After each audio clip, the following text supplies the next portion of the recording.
하나님께서 오늘 우리에게 주시는 말씀은 신약성경 히브리서 3장 1절의 말씀입니다. 하나님의 말씀을 봉독합니다. 하나님의 말씀을 경청하십시오. 그러므로 함께 하늘의 부르심을 받은 거룩한 형제들아, 우리가 믿는 도리의 사도이시며 대제사장이신 예수를 깊이 생각하라. 아멘. 하이델베르크 교리문답서는 성자 하나님에 대해서, 그리고 그 백성의 구속에 관한 것에 대해서 4가지 조항을 우리에게 가르쳐주고 있습니다.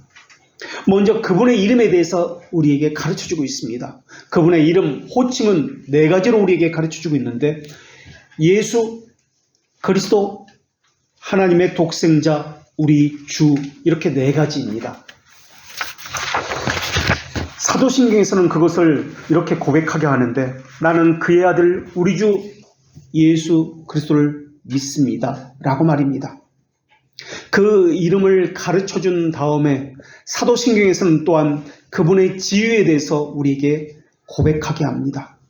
그분의 지위는 낮아지신 지위가 있고 높아지신 지위가 있습니다.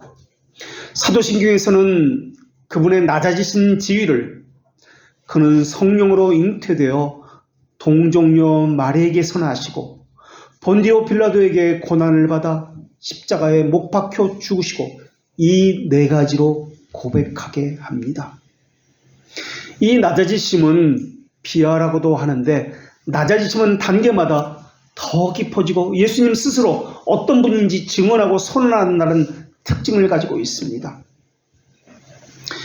예수라는 호칭은, 이름은 십자가의 죽으심으로 그분의 이름의 뜻이 명확하게 선포된다는 점에서 아주 특별합니다.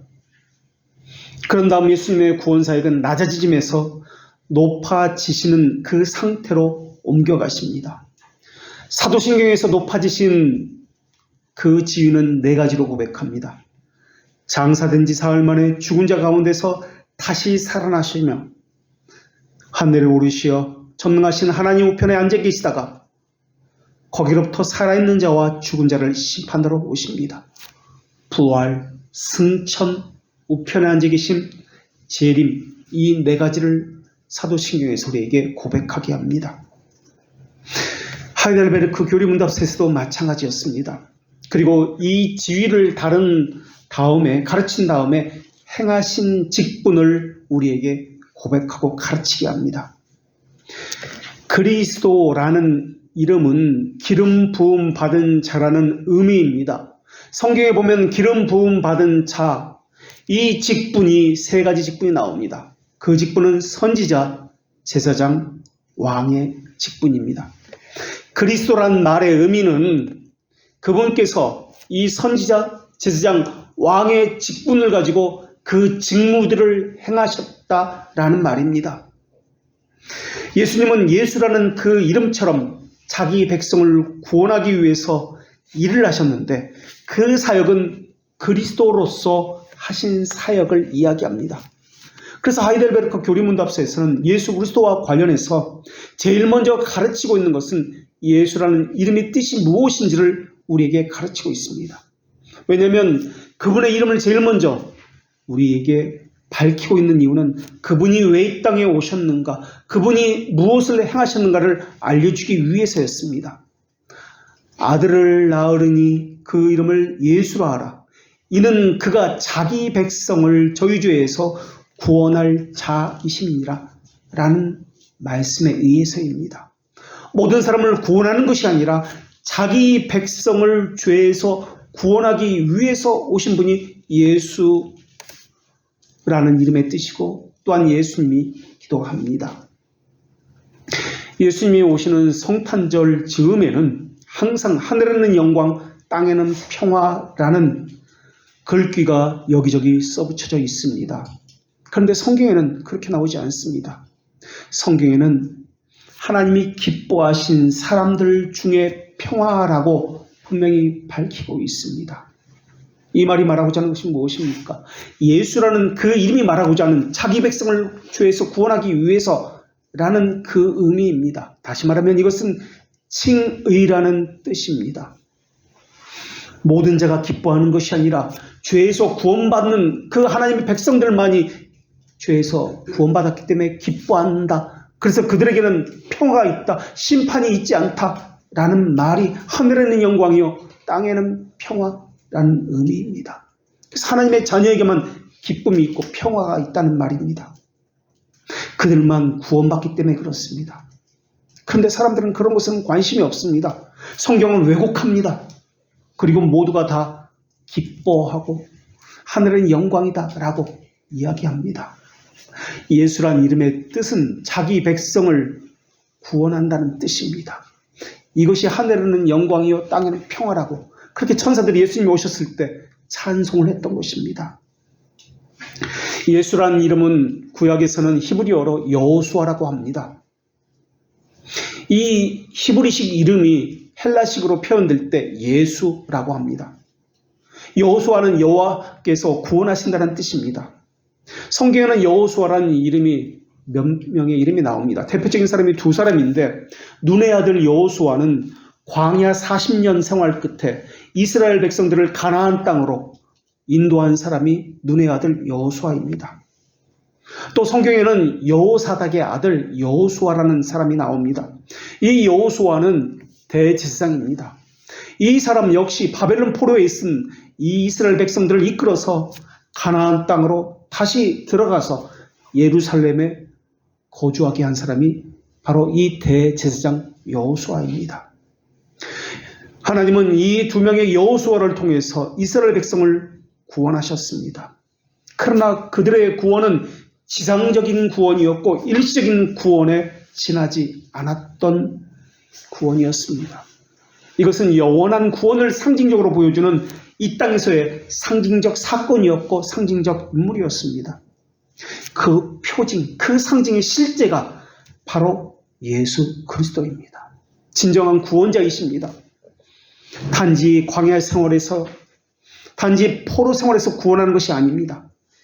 영원한 포로 생활이 말하고자 하는 죄로부터의 영원한 구원을 주신 구원자가 예수입니다.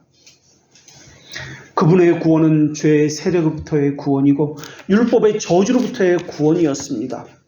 그래서 하이델베르크에서는 29문에서 이렇게 질문합니다. 당신은 왜 하나님의 아들을 예수님이라고 부르고 있습니까?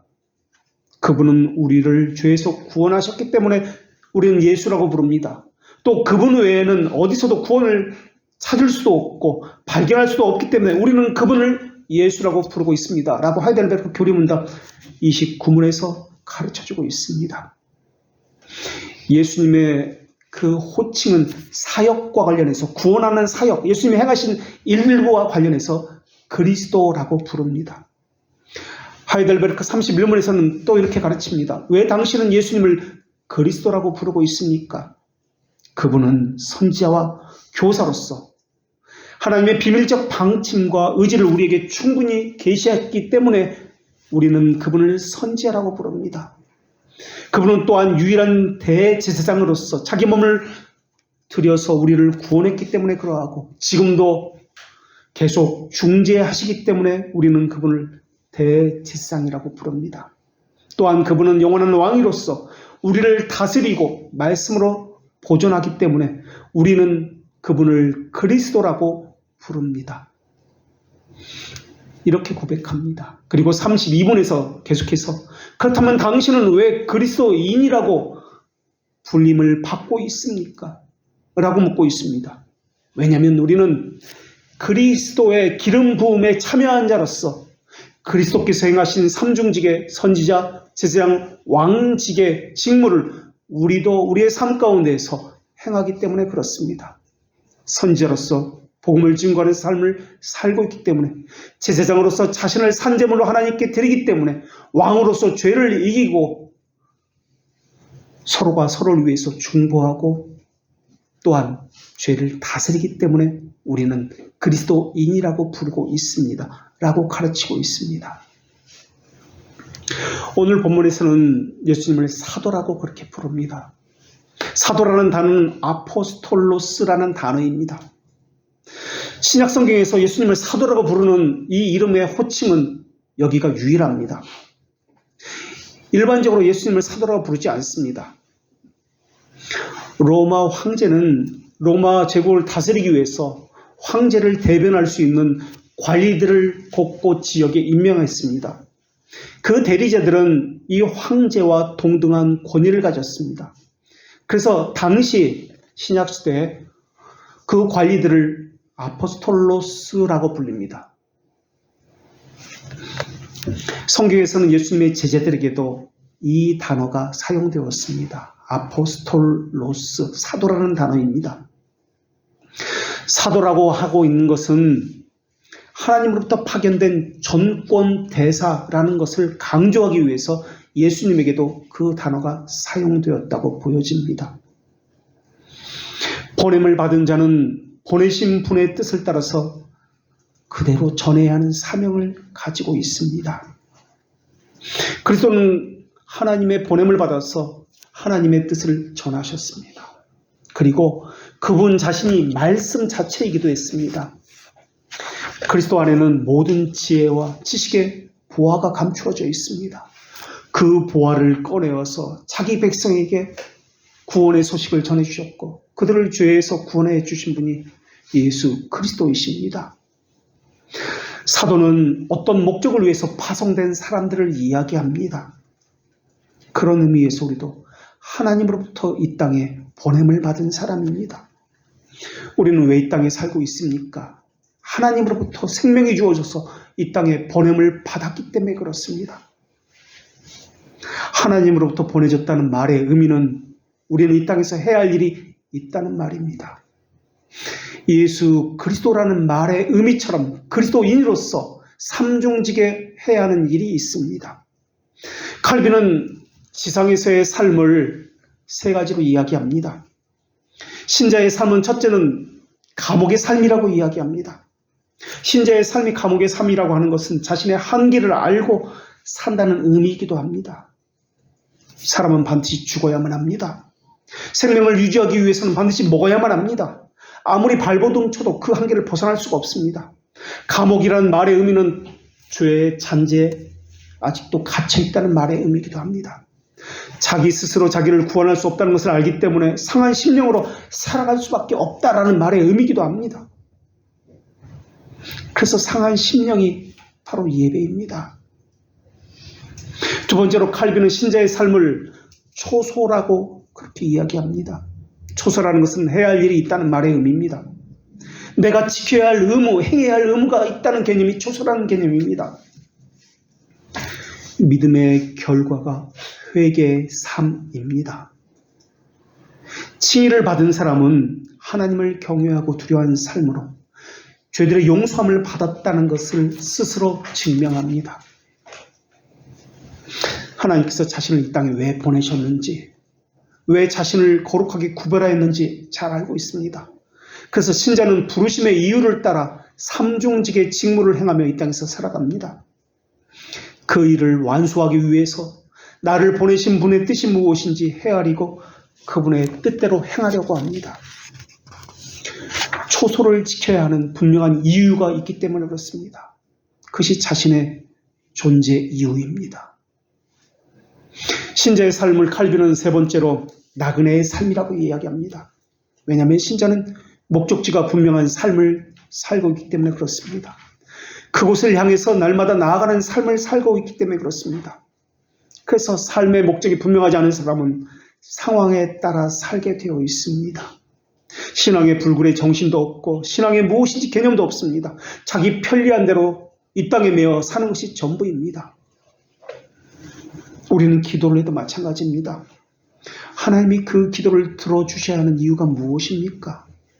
분명히 해야 합니다. 하나님이 기도를 왜 들어주셔야 합니까? 그 기도 응답을 받아서 무엇을 하려고 하십니까? 기도 응답을 해주면 앞으로 무엇을 하겠습니다. 나 이렇게 살지 않고 이렇게 하겠습니다. 대부분의 사람은 업적을 이야기합니다. 그 업적이 하나님에게 무엇이 유익이 되겠습니까? 세상은 업적을 원하지만 하나님은 업적을 원하시는 분이 아닙니다. 하나님이 그 업적 가지고 무엇을 하시겠습니까? 사람이 무엇을 기준으로 삼고 있는지를 보면 그 사람의 삶의 방향이 무엇인지를 알 수 있습니다. 나그네의 삶을 다른 말로 유배 생활이라고 이야기합니다. 이 말은 목적지를 향해서 나아가는 동안 이 땅에선 우리는 훈련을 받는 군인의 삶을 살아야 합니다. 라는 의미이기도 합니다. 하나님 나라에 합당한 자로 만들어지기 위해서 그리스도인으로서 사는 훈련이 있습니다. 라는 말입니다. 하나님은 교회에 천국 열쇠를 맡기셨습니다. 그래서 우리는 교회에서 천국에 합당한 자로 들어가기 위한 훈련을 받고 있습니다. 그렇다면 우리가 왜 하늘나라를 묵상하는 삶을 살지 않는 것입니까? 그 말은 다른 말로 이 땅에 매여서 살고 있기 때문에 그렇습니다. 이 땅에서 먹고 사는 것이 자신의 존재 이유라고 생각하기 때문에 그렇습니다. 왜 그렇게 몸부림치면서 몸을 축내기까지 그렇게 하는 이유가 무엇입니까? 이 땅이 전부다라고 생각하고 살고 있기 때문에 그렇습니다. 먹고 살기 바빠서 그렇다고요? 그래서 미래의 삶을 묵상하지 않는 삶을 산다고요? 신앙 고백에서는, 사도신경에서는 영원한 삶을 믿습니다라고 고백을 하지만 그들은 거짓을 이야기합니다. 전형적인 유기된 자들이고 세상 사람들의 특징입니다. 신자는 교회 다닌다, 안 다닌다, 이것을 가지고 신자다, 아니다 라는 것을 말하는 것이 아니라 자기 부인의 삶, 다시 말하면 미래의 삶을 묵상하는 삶으로 미래를 바라보는 삶, 나그네의 삶으로 신자인지 아닌지를 이야기해야만 합니다. 다시 말하면 천국에 주신 그 교회에 주신 천국 열쇠에 순종하느냐, 그 훈련을 제대로 받고 있느냐, 그렇지 않느냐로 신자를 말을 해야 합니다. 그렇기 때문에 참된 교회를 다니는 것은 절대적입니다. 참된 교회만이 하나님의 나라에 합당한 자로 참된 훈련을 시켜주기 때문에 그렇습니다. 그래서 그리스도의 순종의 전가를 받은 사람은 그것을 칭의라고 이야기합니다. 칭의는 두 가지 것으로 이어졌습니다. 죄들의 용서와 예수 그리스도의 의의 전가입니다. 이것을 한 단어로 순종의 전가라고 이야기합니다. 순종의 전가를 받은 사람은 순종하는 것과 훈련받는 것이 자연스럽게 이어집니다. 물론 다른 측면에서는 죄의 잔재가 아직 남아있습니다. 그래서 그 사람도 죄와의 싸움에서 힘겹고 어려운 때도 있습니다. 힘들고 어렵지만은 저 교회에서 저 목사가 가르치고 있는 것이 옳다라는 그 확신이 있습니다. 그래서 기꺼이 훈련받습니다. 기꺼이 순종합니다. 무엇인지 모르지만 그 확신을 가지고 기쁘게 자신을 부인하는 삶을 삽니다. 비밀적 믿음을 바른 사람이 갖는 결과가 회개의 삶입니다. 믿음의 결과인 회개가 없다는 말은 그 사람은 올바른 믿음을 갖지 못했다는 의미입니다. 그래서 이 세상에 매여 사는 겁니다.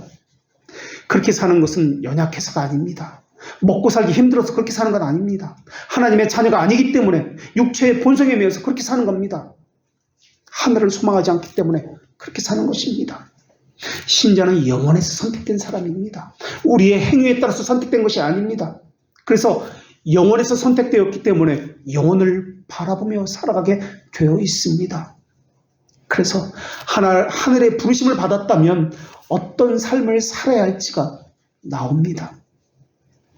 그런데 많은 사람들은 그분의 권위를 인정하지 않습니다. 권위를 인정하지 않기 때문에 교회를 쉽게 생각합니다. 자기가 하고 싶은 대로 합니다. 그러나 우리는 그렇게 할 수 없습니다. 그리스도인이라면, 그리스도에게 속한 사람이라면 내 이름의 명예, 자존심은 짓밟히고 멸시를 받아도 그분의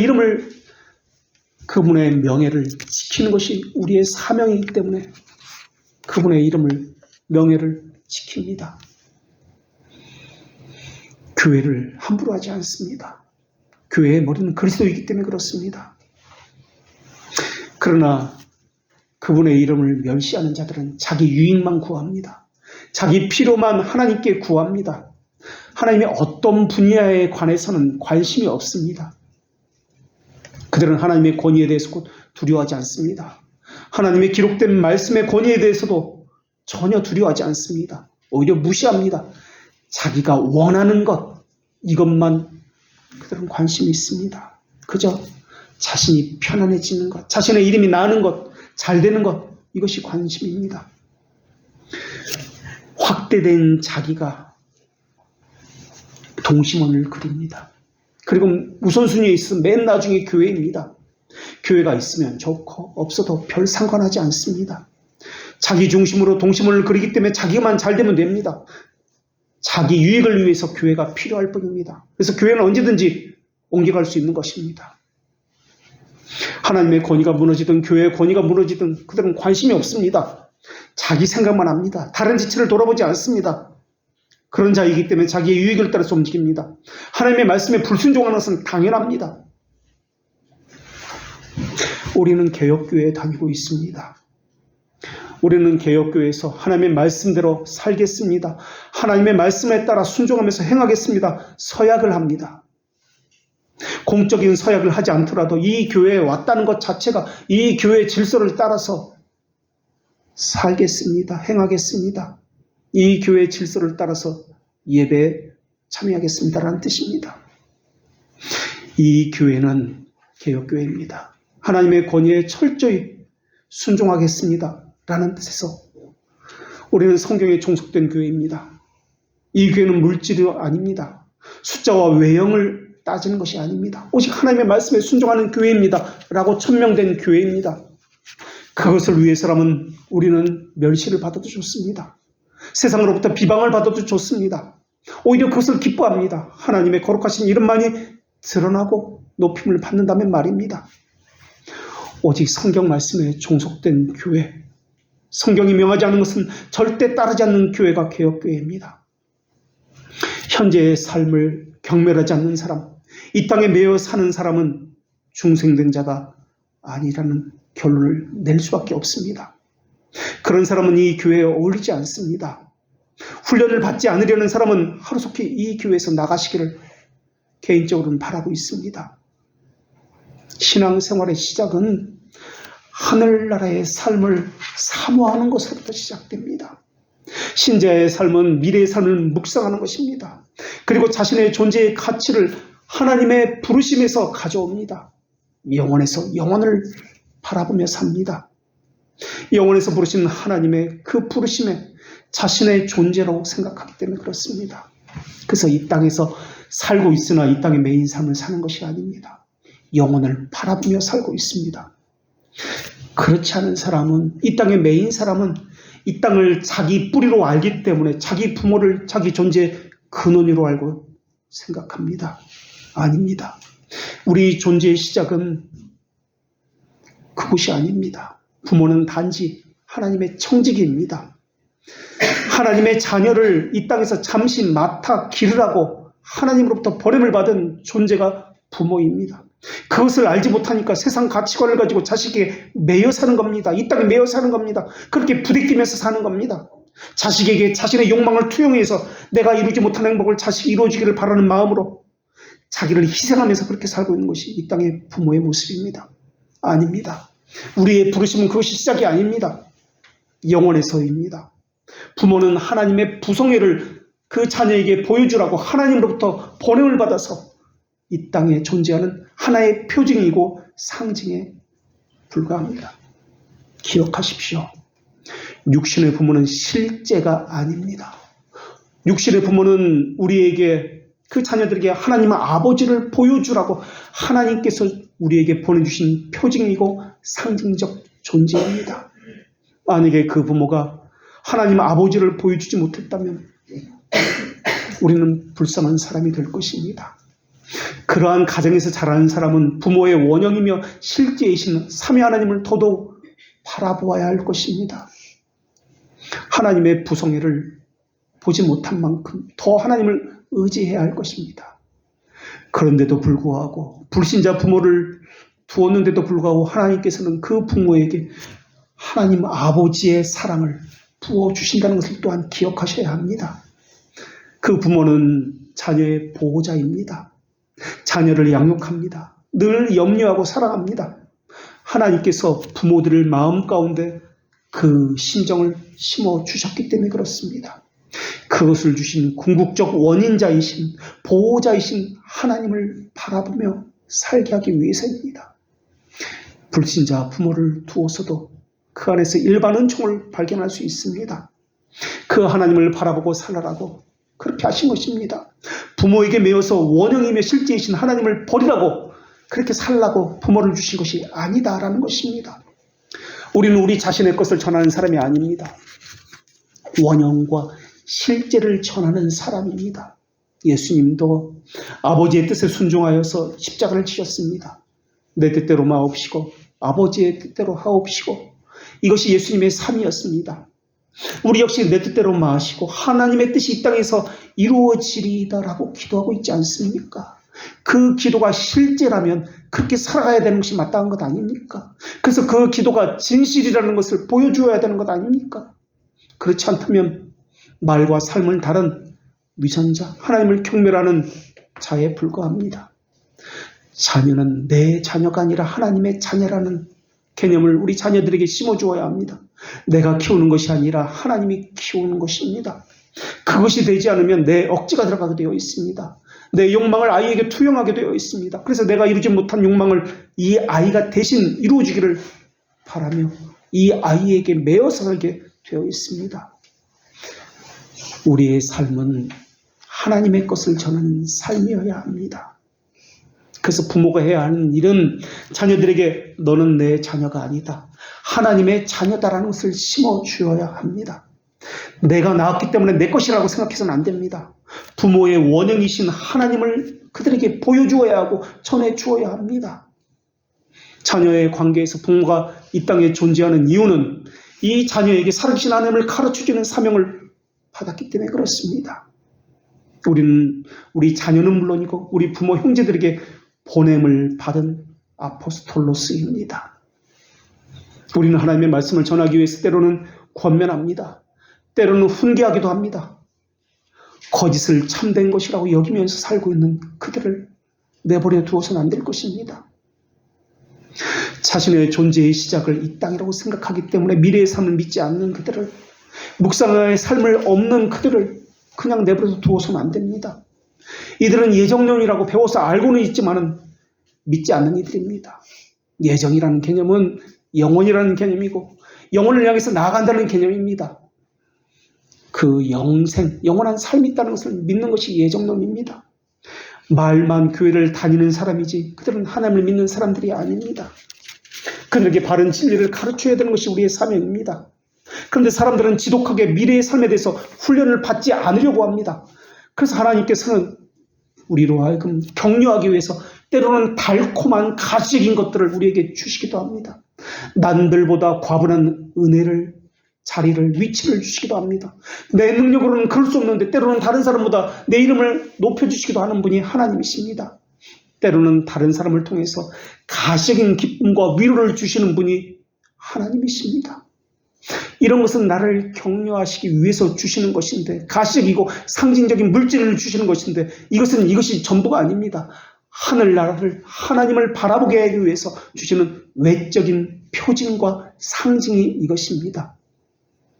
이 가시적 달콤함에 매여서는 안 됩니다.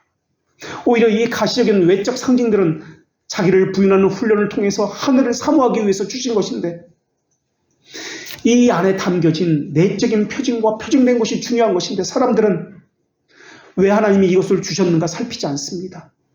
그리고 내적인 것, 그 은혜에 표징된 것을 보지 않습니다. 그저 외적인 것만 붙들고 물질적인 것만 달라고 기도하고 있습니다. 달콤함만 매여 살고 있습니다. 이것을 우상 숭배라고 합니다. 그런 상태에 있는 것을 게으름이라고 이야기합니다.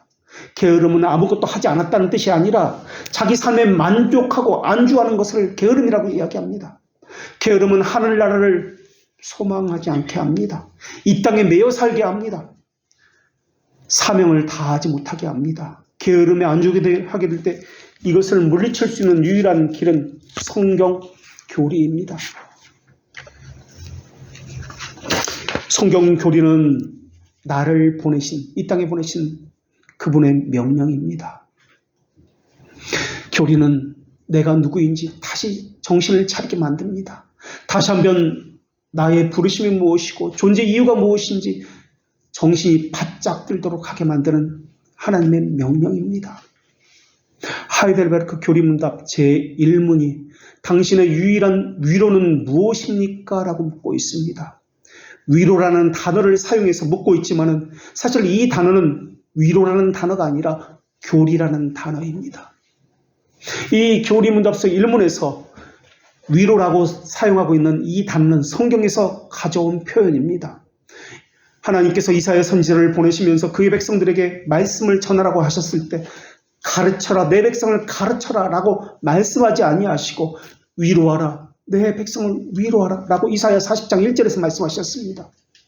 왜냐하면 그들에게 위로는 하나님의 말씀이 가르쳐지는 것이고 그들에게 위로는 하나님의 말씀에 순종하는 것이기 때문에 그것이 위로였기 때문에 그렇습니다. 하나님의 말씀이 없는 것, 가르침이 없는 것, 이것은 절망이고 버려짐입니다.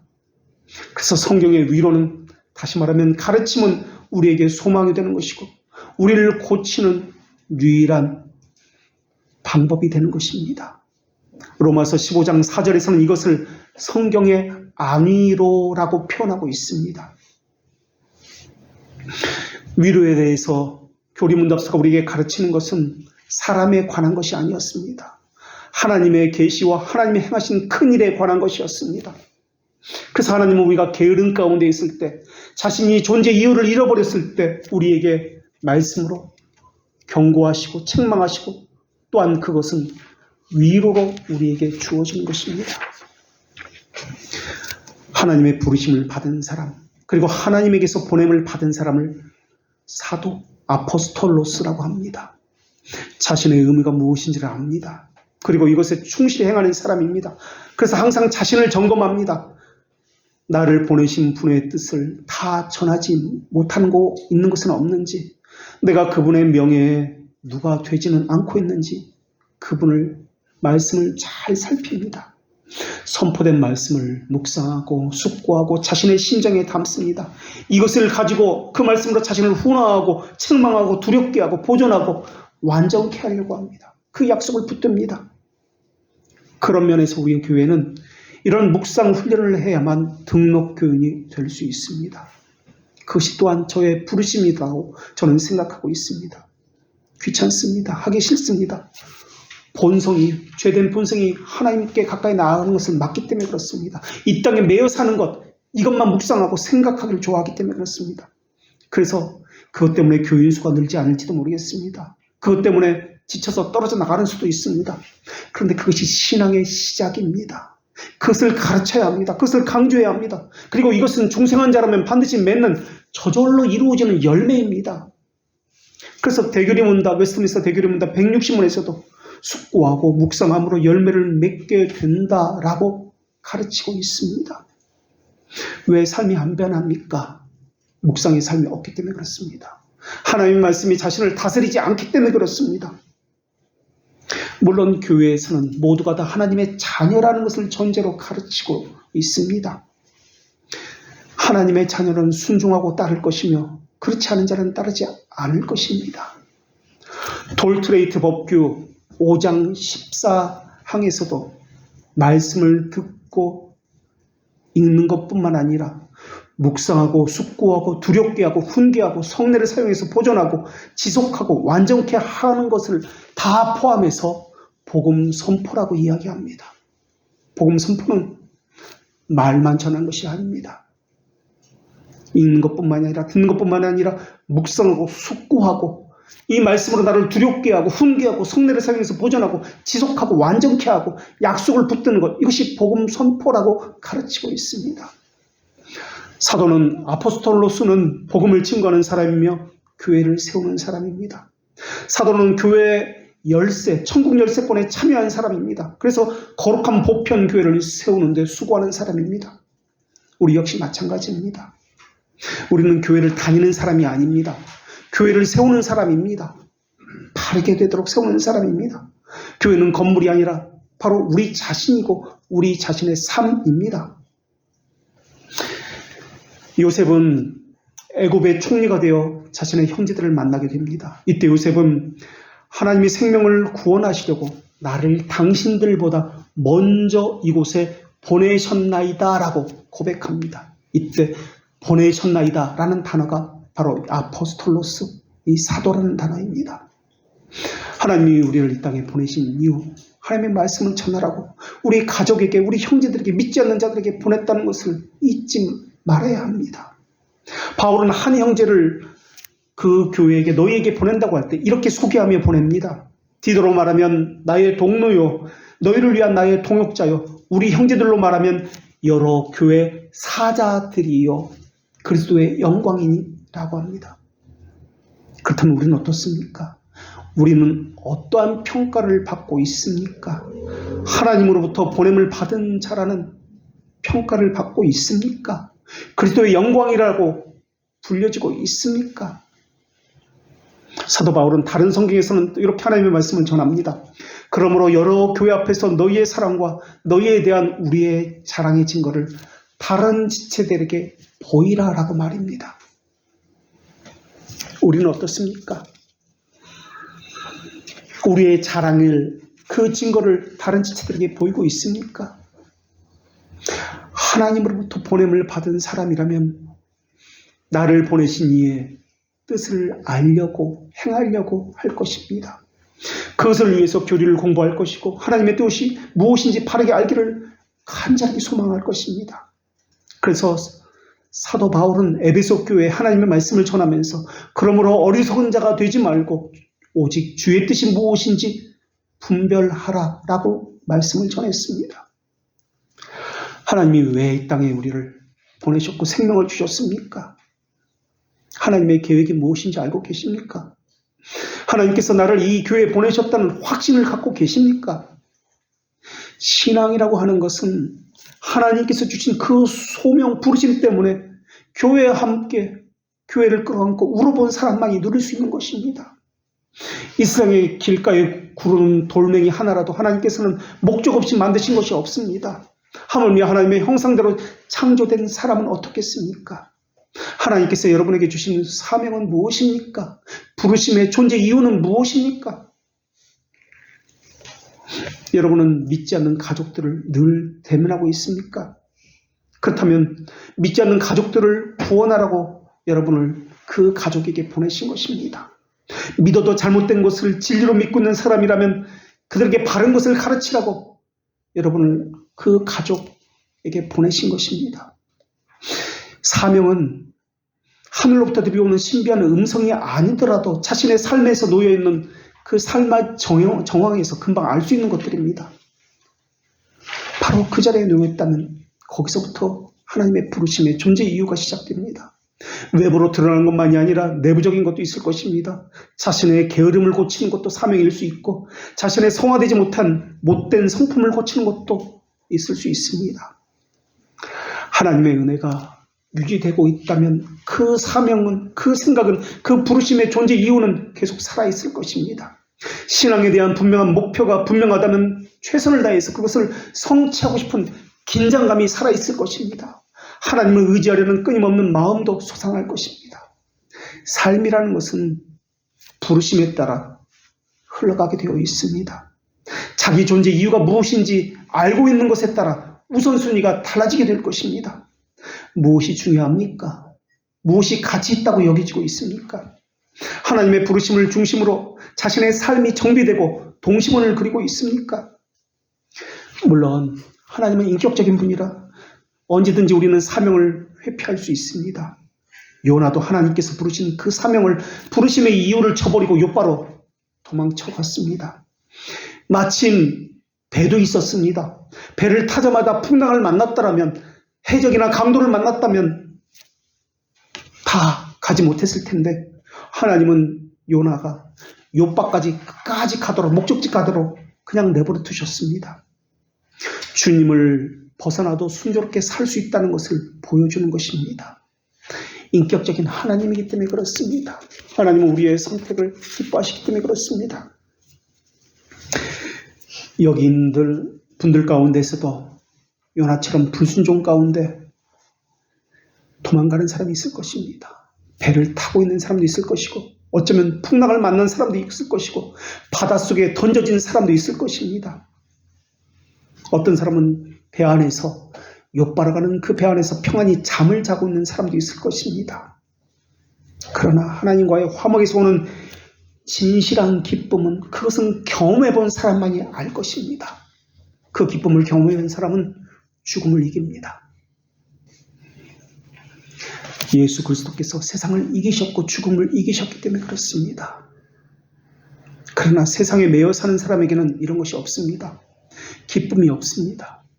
남들이 알지 못하는 부성에 대한 체험도 없습니다. 영혼을 향한 구령의 열정이 없다는 것은 잘못된 삶을 살고 있다는 좋은 증거들입니다. 그리스도의 죽으심과 부활에 대한 확신이 없다면 이 세상에 매여서 살고 있을 것입니다. 부활에 대한 확신이 있다면 늘 죽음을 준비하고 살게 될 것입니다. 자기 부인의 삶이 없는 사람은 어떻게 신자라고 부를 수 있겠습니까? 부활을 믿는다고 고백을 한다면 이 땅의 삶이 전부가 아니라는 것을 알고 그렇게 살 것입니다. 정말 주님의 죽으심에 대해서 깊이 생각하고 고민해서 내게 주신 효과가 무엇인가, 내게 하나님께서 원하시는 것이 무엇인가 그렇게 생각하며 살 것입니다. 죽으심의 효과가 내게 나타나지 않는다면 자신의 중생에 대해서 다시 생각해 봐야 합니다. 주님께서 우리의 이름을 부르셨을 때, 그리고 이 땅에 보내셨을 때 세워주신 초소가 있을 것입니다. 그 초소에서 자신의 의무를 다해야 합니다. 반대로 이야기하면 하나님께서 부여하신 그 의무를 다 마치지 못하면 하나님께서는 절대 나를 데려가지 않는다는 확신도 있어야 한다는 말이기도 합니다. 내가 아무리 질병에 걸리고 죽을 병에 걸린다 할지라도, 상황이 안 좋다 할지라도, 심지어 의사가 당신은 얼마 살지 못하고 죽습니다라고 사망 선고를 내린다 할지라도 하나님이 주신 사명이 아직 끝나지 않았다면 나는 절대 죽지 않습니다라는 확신이 있다라는 말입니다. 어거스틴의 어머니가 내 사명은 내 아들이 바른 신앙을 갖게 하는 것입니다. 그전에는 나는 절대 죽을 수 없습니다 라는 사명을 부여잡고 살았습니다. 그 사명이 이루어지지 않으면 누군가가 나를 죽인다 할지라도 나는 결코 죽을 수 없습니다 라는 사명 말입니다. 주님의 죽으심이 우리에게 주는 효력은 죽음의 공포와 두려움을 이겼다는 것이 첫째입니다. 그래서 우리도 그리스도인이라면, 그리스도의 것이라면 죽음의 공포, 이 땅의 매임, 사망을 이길 수 있습니다. 그리고 두 번째는 이 땅에 매이지 않는 삶을 살게 된다는 것이 주님의 죽으심이 주는 효력 두 번째입니다. 하나님이 정하신 때 우리는 이 땅에 왔습니다. 그리고 하나님이 정하신 때 하나님의 부름을 받아서 하나님께 돌아갑니다. 그렇기 때문에 담대할 수 있습니다. 죽음을 이길 수 있습니다. 그리고 우리가 하나님께 돌아갈 그때는 하나님께서 우리에게 맡겨주신 그 목적, 그 뜻이 다 이루어졌을 때입니다. 하나님은 만군의 여호와이기 때문에 조금의 실패도 없으신 분이십니다. 이것에 대한 확신이 있을 때 삶에 대해서, 죽음에 대해서 담대할 수 있습니다. 죽음을 이기는 삶을 살 수 있습니다. 이것이 그리스도의 왕지가 아닙니까? 그것이 그리스도인의 삶 아닙니까? 죽음과 사망은 우리 주님의 부활로 인해서 그 권세를 잃어버렸습니다. 그런데 어찌하여서 이것을 고백하는 그분의 백성들이 사망 권세에 매여서 살 수 있단 말입니까? 우리가 어떻게 세상 가치관에 따라서 세상에 매여서 살 수 있단 말입니까? 우리는 하나님으로부터 보냄을 받은 전권대사들 아닙니까? 우리의 근원은 하늘로부터입니다. 그렇기 때문에 전권대사는, 아포스톨로서는 하나님의 뜻을 분별해서 그것을 그대로 행하는 것이 자신의 존재 이유입니다. 예수님께서 그렇게 사셨던 것처럼 말입니다. 각자에게도 개별적인 부르심이 있지만 우리에게는 총체적이고 궁극적인 부르심이 또한 있습니다. 그것은 교회를 바르게 세우라는 하나님의 부르심입니다. 이것은 우리의 사명이고 우리의 공통의 부르심입니다. 그렇다면 묻겠습니다. 지금 그 삶이 교회를 바르게 세우는 삶입니까? 하나님을 영화롭게 하는 삶입니까? 부르심을 다하는 그 삶입니까? 지금 당신의 그 삶이 하나님을 온전히 즐거워하는 삶입니까? 그리스도는 이 땅에 전권대사로 오셔서 그 사명을 하나님의 백성에게 위임하여 주셨습니다. 이 사명은 우리 대에서 끊기는 것이 아닙니다. 주님이 다시 오실 때까지 지속적으로 이 사명은 이어져야 합니다. 모든 만물은 하나님의 영광을 위해서 지어졌습니다. 유기된 자들도 하나님의 정의의 영광을 명시하기 위해서 지음받았습니다. 그들은 심판을 받을 것이나 하나님의 정의가 그 심판대 앞에서 그들에게 보여지게 될 것입니다. 그들은 잠깐 이 땅에서의 낙을 누릴 뿐입니다. 그 누구라도 하나님을 영화롭게 하는 일을 떠나서는 참된 행복을 추구할 수가 없습니다. 참된 행복은 우리가 지음받은 목적에 좌우됩니다. 그렇기 때문에 우리의 존재 이유는 창조의 목적에 맞추어 살아가는 것입니다. 이것이 우리의 행복입니다. 이것이 유일한 우리의 만족과 위로가 될 것입니다. 그 목적을 벗어난다면 행복이 없습니다. 위로가 없습니다. 거짓된 평안, 거짓된 행복, 거짓된 만족만 있을 것입니다. 그 거짓된 만족을 얻으면 얻을수록 더 배고파질 것이고 더 목말라질 것이고 더 헛된 것들을 찾게 될 것입니다. 하나님 안에서 참된 안식을 찾기 전까지는 우리는 진정으로 안식할 수 없습니다. 우리 본분을 찾아야 합니다. 우리가 있어야 할 곳을 찾아야 합니다. 그리고 그분 안에 거해야 합니다. 그리고 그분 안에서 행해야 합니다. 이것이 이 땅에서 누릴 유일한 위로입니다. 보내심을 받으셨습니까? 보내심을 받았다면 거기에는 해야 할 사명도 있다는 것을 기억하십시오. 그리스도께서 그러하셨듯이 죽음과 사망을 이기십시오. 이 땅에 매여 살지 마십시오. 하늘을 묵상하는 삶, 이것이 우리가 고백하는 삶 아닙니까? 기도하겠습니다.